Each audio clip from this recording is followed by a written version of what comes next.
In this video, we will talk about destination folder access denied system32. Make sure to watch the complete video. Method 1. Ownership of the folder. Right-click the folder. Select Properties. Click on Security tab and select Advanced. In the Owner section at the top, click on Change.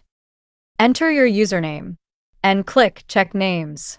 If you can't find your username by doing so, then click on Advanced. Now click on Find Now. From the list, search for your user account name. Click OK, and again click on OK.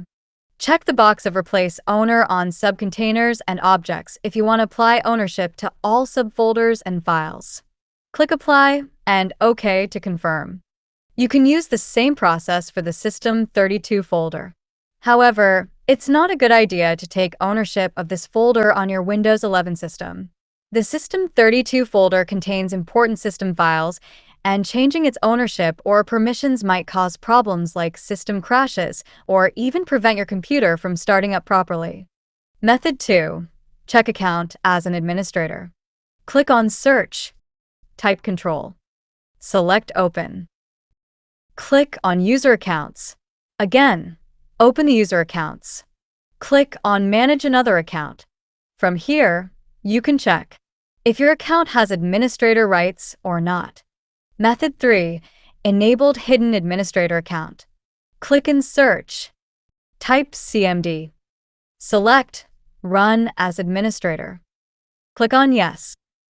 Type net space user space administrator space / active semicolon yes and press Enter. Click on Windows icon. Click on your user account. Sign out from your account and log in to the administrator account. Now attempt to access the folder. Remember to disable the administrator account after typing the same command and replacing the yes with no. So that's how you can fix destination folder access denied system32. If these methods didn't resolve your issue, check out our other methods to fix the issue, linked in the I button above.